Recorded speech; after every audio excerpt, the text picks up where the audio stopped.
বড়জোড়ি গ্রামের চেক ড্যাম্পের উদ্বোধনে বড়জোড়ার বিধায়ক অলোক মুখোপাধ্যায়। বাঁকুড়া জেলার গঙ্গাজল ঘাটি ব্লকের গোবিন্দধাম গ্রাম পঞ্চায়েতের বড়জোড়ি গ্রামে শনিবার সকালে ফিতে কেটে একটি চেক ড্যাম্পের আনুষ্ঠানিক উদ্বোধন করলেন বড়জোড়ার বিধায়ক অলোক মুখোপাধ্যায়। ৭৮ লক্ষ টাকা ব্যয় করে নির্মিত এই চেক ড্যাম্প তৈরির ফলে গোবিন্দধাম এবং পিরাবনী গ্রাম পঞ্চায়েতের প্রায় ১২০০ প্রান্তিক কৃষক উপকৃত হবে বলে জানা গিয়েছে।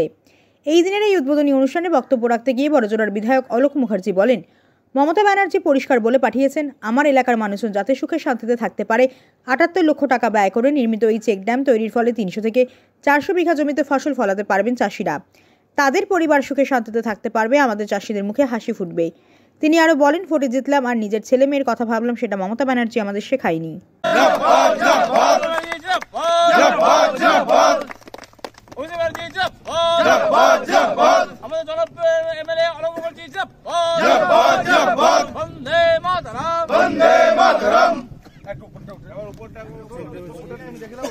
তারা আগামী দিনে চাষ করে খেতে পারবে। তাই বিধায়কের উদ্যোগে মমতা বন্দ্যোপাধ্যায়ের নির্দেশে আমাদের যে চেক ড্যাম, সেই চেক ড্যাম আরো সফলভাবে কৃষিকাজ হোক, এলাকায় উন্নয়ন ঘটুক। কৃষি কাজে নিযুক্ত যারা আছে, বিশেষ করে বড়জোড়ি গ্রামের অধিকাংশ মানুষ কৃষিকাজের সঙ্গে যুক্ত।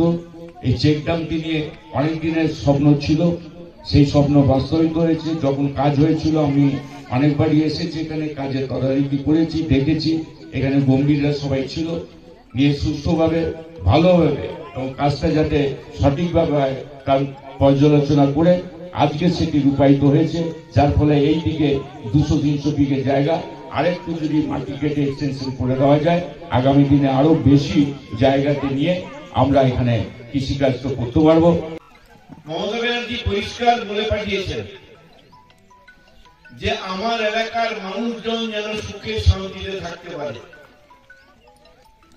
আমাদের রাস্তাঘাট, পানীয় জল, একটু রাস্তার আলো, একটু খেটে খাবো তার ব্যবস্থা, সেটা উনি আমাদের জন্য করছেন। বিধানসভায় যখন মিটিং হয় পরিষ্কার বলে দেন যে অলোক তোর এলাকায় ঘুরেছিস, মানুষের কষ্ট দুঃখ সব শুনছিস, তাদের ব্যবস্থা করছিস, বিডিওকে বলছিস, জেলা শাসককে বলছিস, যতটা পারবি মানুষের কাজ করবি। এটা পরিষ্কার মমতা ব্যানার্জির নির্দেশ।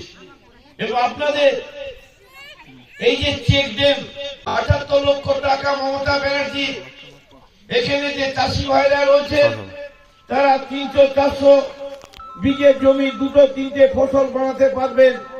সেই ফসল আমাদের মায়েরা বোনেরা যদি আমরা ঠিক মতো ফসল তৈরি করতে পারি, আমাদের অনেকটা অভাব চলে যাবে। এবং দেখুন, কেন্দ্র ১০০ দিনের কাজ বন্ধ করে দিয়েছেন। আপনারা জানেন মমতা ব্যানার্জি অভিষেক ব্যানার্জিকে সঙ্গে পাঠিয়ে দিয়েছিলেন দিল্লিতে লড়াই করার জন্য। ১০০ দিনের টাকা বন্ধ, গরিব মানুষের খাবার বন্ধ করছেন কেন্দ্রীয় সরকার নরেন্দ্র মোদী। আবার দেখুন, যাদের বাড়ি দরকার ছিল তাদের বাড়ি বন্ধ করলেন কেন্দ্রীয় সরকার নরেন্দ্র মোদী। নিয়মের মধ্যে হাঁটুন, বাকি টাকা আস্তে আস্তে পেয়ে যাবেন। এটা ভাবছেন একমাত্র বাংলার মুখ্যমন্ত্রী মমতা ব্যানার্জি, অন্য কোন নেতা নেত্রী ভাবেন না। প্রত্যেকটা বুথে আমাদের খবর নিতে হবে। এই যে চেক ড্যাম ৭৮ লক্ষ টাকা খরচা করে বানিয়ে দিয়েছেন, যারা রয়েছেন সবাই সহযোগিতা করেছেন, বলে আজকে আমাদের ফসলটা আরো ভালো উন্নত মানের ফসল তৈরি হবে, আমাদের চাষিদের হাসি ফুটবে। এটার জন্য মমতা ব্যানার্জিকে ধন্যবাদ দেওয়া উচিত। সামনে ওনার আবার ভোট আছে।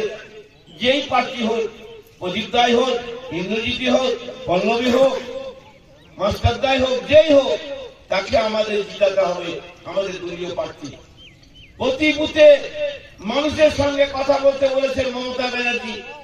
ভোটার লিস্ট গুলো তৈরি থাকুন, এখন থেকে ভোটার লিস্ট দেখুন কার নাম আছে, কার নাম বাদ দিয়ে দিয়েছে বিজেপি। এটা আমাদের লক্ষ্য রাখতে হবে। কার বাড়ি দরকার, কার বাড়ি দরকার নেই, সেটাও আমাদের আবার জানতে হবে।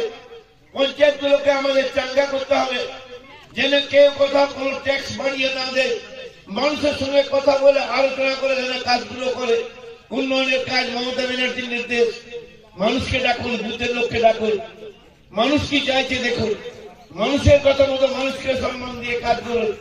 ভোটে জিতলাম, আর আমি আমার ছেলে মেয়ের কথা ভাবলাম, এটা উনি বলতে শেখাননি, বলতে দেননি, বলতে দেবেন না, করতেও দেবেন না। আপনাদের রায় নিতে হবে, আপনারা কি বলছেন।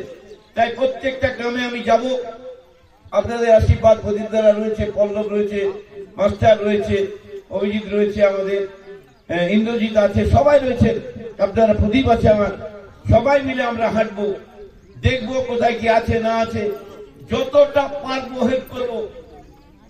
দেখুন, একটা মহিলা মুখ্যমন্ত্রী মমতা ব্যানার্জি, আপনার বাড়ির মেয়ে, আমার বাড়ির মেয়ে, সেই মহিলা মুখ্যমন্ত্রী আপনাদের কথা আগে ভাবছেন।